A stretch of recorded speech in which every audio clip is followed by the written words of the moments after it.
ओम श्री विष्णुवे नमः। ओम नमो भगवते वासुदेवाय। गुरुवार का पावन दिन स्वयं श्री हरि विष्णु बृहस्पति देव और माँ लक्ष्मी को अत्यंत प्रिय है।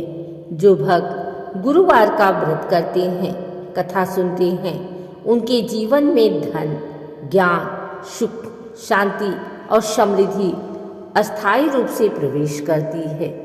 भक्तों, आज आप सुनने जा रहे हैं गुरुवार की ऐसी अद्भुत कहानी जिसने एक साधारण परिवार का जीवन बदल दिया। यह कथा केवल एक घटना नहीं, बल्कि भक्ति, सत्य, करुणा और ईश्वर की कृपा का दिव्य उदाहरण है। बहुत समय पहले की बात है। एक छोटे से कस्बे में एक परिवार रहता था। पति, पत्नी और 2 छोटे बच्चे। पति का नाम शांतिलाल था और पत्नी का नाम कुसुम। परिवार बहुत सीधा साधा था, पर अत्यंत गरीब। घर में रोज की रोटी कभी कभी मुश्किल से बन पाती थी। फिर भी कुसुम हर गुरुवार को व्रत रखती, पानी भी केवल शाम को पीती और पूरे दिन श्री हरि विष्णु की भजन गाती। वह कहती, गुरुवार का व्रत बहुत फलदायी होता है। श्री हरि और बृहस्पति देव हमारे जीवन की सभी बाधाएं दूर करेंगे। शांतिलाल कभी कभी कहता, कुसुम, भगवान को क्या हमारी गरीबी नहीं दिखाई देती? कुसुम मुस्कुरा देती, भगवान देर करते हैं, अंधेर नहीं, कोई न कोई संकेत जरूर मिलेगा। एक गुरुवार की सुबह कुसुम व्रत करके पूजा की तैयारी कर रही थी। तभी दरवाजे पर दस्तक हुई। दरवाजा खोलकर देखा तो एक वृद्ध तेजस्वी ब्राह्मण खड़े थे। साधारण सफेद वस्त्र, चमकता हुआ मुख और कृपा से भरी आंखें। उन्होंने धीरे से कहा, बेटी, मार्ग में भूखा प्यासा हूँ, क्या थोड़ी सी छाछ या पानी मिल सकता है? कुसुम ने बिना सोचे कहा, ब्राह्मण देव, मेरे घर में बहुत कुछ नहीं है, लेकिन जो भी है वह आपका है। घर में बचा हुआ थोड़ा सा आटा था। कुसुम ने वही आटा गूंथकर ब्राह्मण के लिए रोटियां बनाई। खुद पूरे दिन व्रत होने के कारण वह भूखी थी, फिर भी उसने ब्राह्मण को पूरा भोजन कराया। ब्राह्मण ने मुस्कुराते हुए कहा, बेटी, तुम्हारी सेवा व्यर्थ नहीं जाएगी, भगवान तुम्हें बहुत जल्द फल देंगे। यह कहकर वह अचानक गायब हो गए। कुसुम स्तब्ध रह गई। यह कोई साधारण ब्राह्मण नहीं थे, अवश्य कोई देवता थे। ब्राह्मण के जाने के बाद कुसुम ने देखा कि जहाँ वह बैठे थे वहाँ थोड़ी सी पीली मिट्टी पड़ी थी। कुसुम ने उसे बड़े आदर से उठाया और कहा, यह अवश्य शुभ संकेत है। उसने वह मिट्टी अपने तुलसी के गमले में डाल दी और आश्चर्य, कुछ ही दिनों में उस तुलसी का पौधा अत्यंत घना, हरा भरा और दिव्य रूप से चमकने लगा। घर में अचानक शांति और सौभाग्य का वातावरण बन गया। एक दिन पास के गांव में सत्संग हो रहा था। कुसुम को भी कीर्तन में बुलाया गया। वह मीठी आवाज में भजन गाती।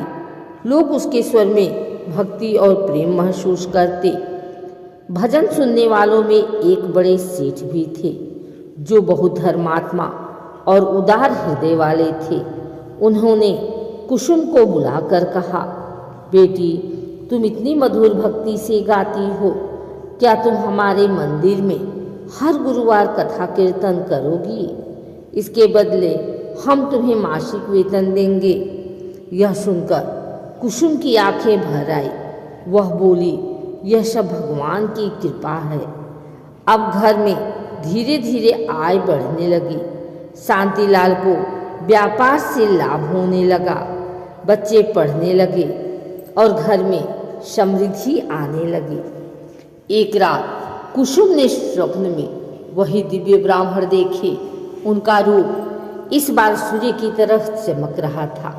उन्होंने कहा, बेटी, मैं वही हूँ जो तुम्हारे घर भोजन करने आया था।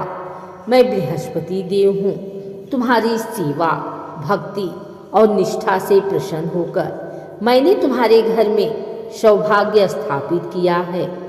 जो भी स्त्री पुरुष गुरुवार का व्रत श्रद्धा से करते हैं उन्हें धन, बुद्धि, संतति और सुख की प्राप्ति होती है। कुसुम हाथ जोड़कर खड़ी रहे।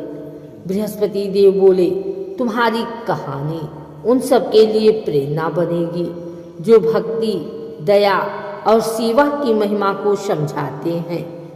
स्वप्न यही समाप्त हो गया। कुछ ही महीनों में गरीब परिवार अमीर हो गया। शांतिलाल का दुकान शहर में मशहूर हो गया। बच्चे विद्वान बने। घर में किसी चीज की कमी नहीं रही। हर गुरुवार उनके घर में कीर्तन, दीपक और प्रसाद की सुगंध फैलने लगी और गांव के लोग कहते, यह सब गुरुवार के व्रत और भक्ति का फल है। कुसुम कहती, नहीं, यह फल है सच्चे हृदय, सेवा और दया का। देवता वही आते हैं जहाँ प्रेम और विनम्रता हो। गुरुवार की अद्भुत कथा हमें सिखाती है, सच्ची भक्ति कभी व्यर्थ नहीं जाती। घर में आने वाला ब्राह्मण, साधु या अतिथि भगवान का स्वरूप होता है। गुरुवार का व्रत जीवन में स्थायी सुख लाता है। दया, करुणा और सेवा से ईश्वर प्रसन्न होते हैं। पीली वस्तुओं का दान और ब्राह्मण सेवा अत्यंत शुभ है। माँ लक्ष्मी वहीं अस्थायी रूप से बसती हैं जहाँ गुरुवार को झूठ, कटु वचन और अपवित्रता न हो। हे भगवान विष्णु, हे बृहस्पति देव, हे माँ लक्ष्मी, जिन जिन भक्तों ने यह कथा सुनी उनके घर में सुख शांति, धन सौभाग्य, आरोग्य और शांति का वास हो। उनकी सभी मनोकामनाएं पूर्ण हो।